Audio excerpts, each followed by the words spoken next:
untuk merangkai rangkaian listrik PLN itu. Jadi kalau Anda membuat rangkaian lampu misalnya, itu kan zaman dulu ada yang harus paralel, harus seri misalnya. Nah, di situ ada dua garis, yaitu kabel yang namanya kabel hidup yang kalau dipegang nyetrum, sama kabel yang kalau dipegang itu tidak nyetrum, itu adalah kabel netral. Dan merangkai itu berarti seperti membuat tangga. Karena masang lampu, kemudian masang saklar, itu diseri, koneksikan dengan L dan N. Masang lagi buat pompa, masang lagi buat kulkas misalnya. Itu paralel sebetulnya. Jadi seakan-akan tangga. Baik, jadi sekarang saya sampaikan, ini kaitannya dengan programmable logic control, yaitu pengontrolan dengan logika terprogram. Programmable atau pengendalian dengan logika terprogram, jadi programmable logic controller. Ini memang betul-betul pemrograman logik yang bisa diterapkan sebetulnya baik secara mekanik, elektrik, elektromekanik, bahkan proses, itu kita pakai logika seperti ini bisa. Hanya, sekali lagi karena ini juga awal mulanya itu dari listrik, jadi saya ajak sedikit mengenai listrik. Ya, mudah-mudahan Anda tidak protes gitu ya. Tahun kemarin ada yang protes, kenapa kok masuk listrik? Lah iya, maksudnya kalau tanpa listrik agak susah ini pengerjaannya. Seperti saklar on off misalnya, lampu nyala mati itu enak sekali kalau kita gunakan saklar. Ini beberapa standar pemrograman yang diterima secara internasional. Yang pertama itu ladder diagram atau diagram tangga. Bahan materi sekarang. Ada yang structure text. Jadi bikin pernyataan seperti bikin petunjuk praktikum. Teks terstruktur. Memang itu mudah dibaca, tapi dibayangkan kadang-kadang malah sulit. Kemudian sequential function chart. Ini adalah berupa chart atau berupa ya chart itu gambar-gambar itu ada diagram blok gitu.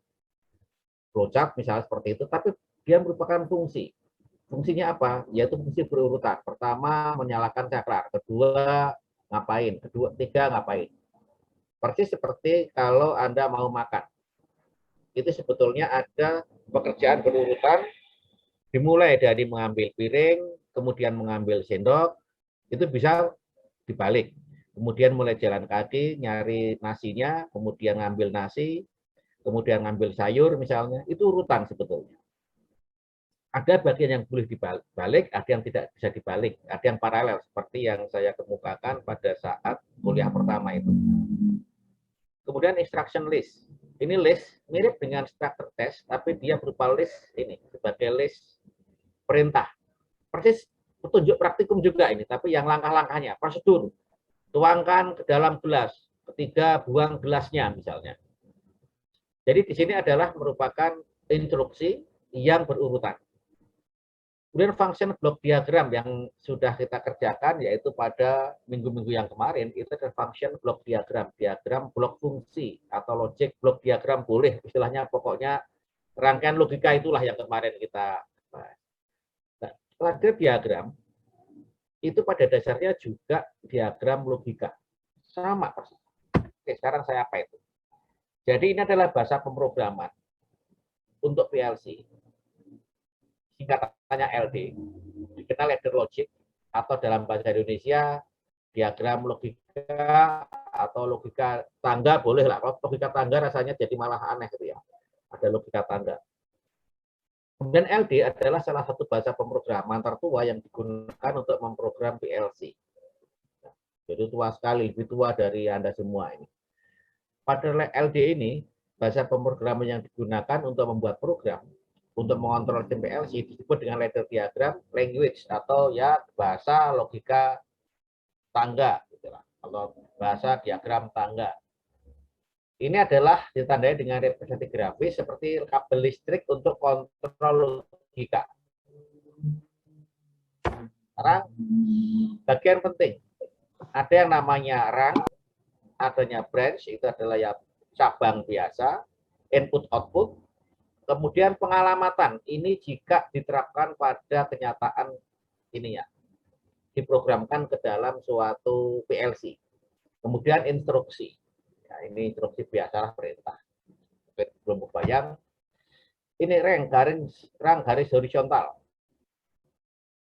Jumlah rang sebanyak mungkin. Jadi ada garis vertikal, incak satu daya, L itu di kiri, kemudian N itu di kanan. Ini N netral. Ini kalau di test pen nyala, kalau ini di test pen padam. Kan kabel listrik ada dua. Garis horizontal di sini adalah rang. Jadi misalkan kalau digambarkan, kalau ini ya, begini boleh sebetulnya. Ini saklar membuka, gitu kan ya. Ish. Kemudian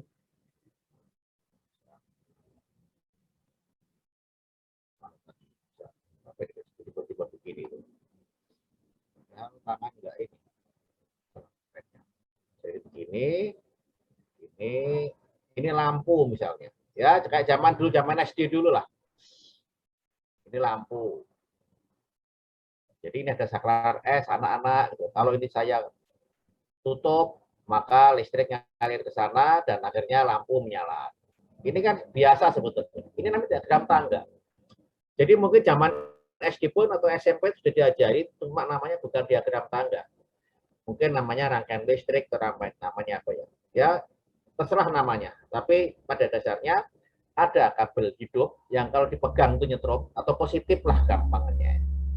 Orang awamnya ini kabel positif. Kemudian ada kabel negatif, yaitu yang kalau dipegang tidak nyetrum. Nah, gampangnya gitu lah. Kalau nggak percaya silakan, kabel dari listrik itu ada dua, Anda pegang, salah satu tuh nggak nyala, nggak nyetrum, yang salah satu nyetrum. Tapi jangan dicoba ya, coba nanti bisa jadi bisa tinggal nama, wassalam, jangan. Hati-hati 220. Kemudian ini contohnya. Jadi di sini ada ini plus, ini minus, boleh seperti ini. Ini ada rang, input, yang seperti kapasitor, ini saklar normally open. Jadi saklar dibuka, itu saklar itu lambang internasionalnya di rangkaian listrik. Bukan elektronika ya. Hati-hati kalau rangkaian elektronika nanti seperti ini kapasitor. Ini saklar normally open. Yang kalau dibiarkan saja, tidak diapa-apakan, itu open. Itu namanya normally open. Ingat kembali. Jadi saklar yang dibiarkan saja dalam kondisi normal, itu open, normally open. Itu sesuai dengan katup atau valve. Valve ada yang normally close, ada yang normally open. Rang 1, rang 2, dan seterusnya. Arah daya sana. Ini ininya sebetulnya. Cabang-cabang tadi dan ini rangnya. Ridernya ini sebetulnya ya. Output adalah seperti lingkaran tapi ini tidak penuh. Begini, ini dulu ngetiknya tuh ngetik pakai mesin ketik. Mesin ketik kan nggak ada bulat. Adanya kan tanda kurung tutup, buka tutup. Kemudian ada mesin ketik buat penggambar ini bisa masih. Nah ini jadi akhirnya sampai sekarang seringnya tidak tertutup. Kalau saya seringnya tertutup karena sebetulnya aslinya itu bulat sebetulnya. Cuma mesin ketik zaman dulu itu sulit untuk membuat bulat, jadi ya sudah. Kemudian ada 3 jenis cabang branch ini ya. Pada cabang seri, input atau output dihubungkan secara seri. Jadi bisa begini. Jadi dihubungkan seri begini. Jadi cabang seri. Ya hubungan seri lah boleh dikata sebetulnya. Seri itu berurutan atau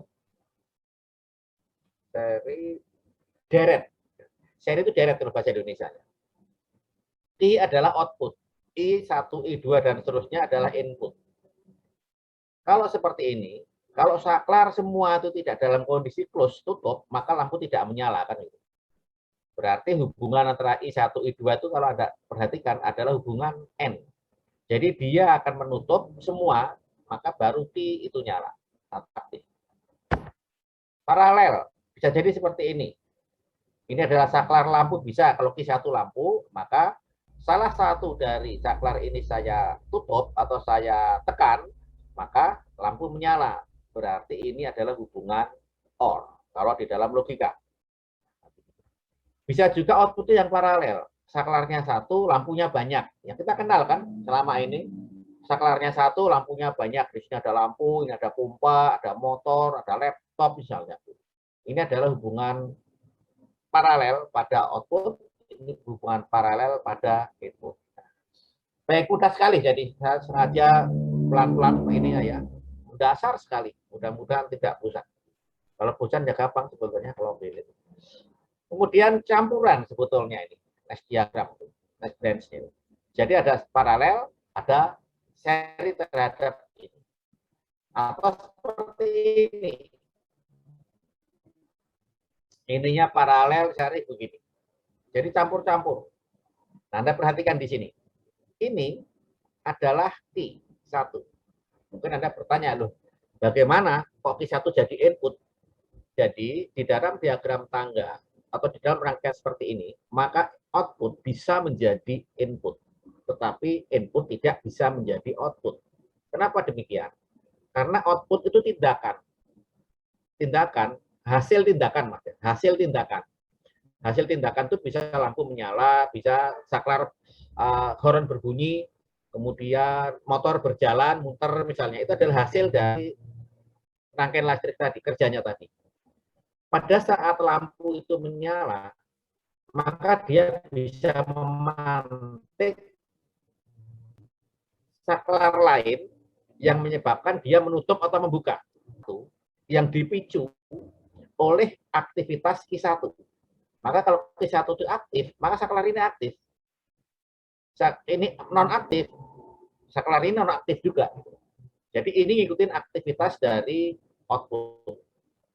Ambilkan contoh relay, Anda tahu relay kan? Relay itu adalah solenoid yang kalau dikasih listrik menghasilkan daya listrik, kemudian saklarnya menutup. Nah, ada saklarnya. Saklar itu adalah sebagai kegiatan output yang akhirnya menjadi input bagian sini. Kalau ini relay, ini saklar relay jadinya. Jadi output itu bisa menjadi input untuk langkah berikutnya. Itu sangat penting ini, karena diagram logika boleh dikata tanpa ini agak susah nanti kerjanya. Itu sangat membantu sekali nanti. Baik input output. Input itu ngacu pada saklar atau push button. Yang namanya push button itu kalau di push itu dia akan aktif. Saya tidak mengatakan menutup membuka ya, aktif saja ya. Aktif itu artinya dia tidak dalam kondisi diam. Artinya normal. Normalnya kan tidak diapa-apain. Nanti kalau ditekan itu aktif namanya. Yang ini normally open. Kalau kita tekan malah nutup. Bedanya ini normally close. Kalau kita tekan malah membuka. Artinya pada NO kalau kita aktifkan itu close di sini. Nutup. Pada NC kalau kita aktifkan justru open. Nah, sekarang kita lihat output mengacu pada coil atau lampu atau beban. Output bisa jadi adalah ya, lampu bisa, motor bisa, kemudian saklar yang diaktifkan oleh relay boleh, bisa ya coil tadi misalkan. Pemanas bisa, macam-macam. Ini pokoknya beban aja deh. Input switch. Ini gambaran kalau ini mungkin pernah Anda dapatkan zaman Anda sekolah. Gambarnya seperti ini kan. Saklar ditekan anak-anak, lampu menyala. Kalau ini ditekan, lampu malah padam. Normally close, normally open. Ini adalah saklar yang sudah Anda kenal. Aplikasinya flow switch. Ini flow switch. Kalau ada flow cairan pada kecepatan tertentu, maka dia bisa menutup atau membuka. Lampu alarm nanti akan menyala. Kemudian switch yang dikenal di dalam proses, pertama adalah pressure switch. Jadi PS, pressure switch, level switch, kemudian temperature switch, dan flow switch. Atau saklar oleh karena aliran, oleh suhu, diaktifkan oleh level, diaktifkan oleh tekanan. Ada normally open, normally close. Sudah jalan. Ini di dalam proses yang paling penting 4 ini. Saklar normally open, normally close, yang dipicu oleh tekanan, dipicu oleh level, dipicu oleh temperatur, dan dipicu oleh aliran. Berapa harganya? Kalau harga beli, Anda mau membeli, kalau di Jaya Plaza, di Pasar Cikapundung yang dekat pos itu, yang dekat Cikapundung, yang dekat Sungai Cikapundung di Jalan ABC itu,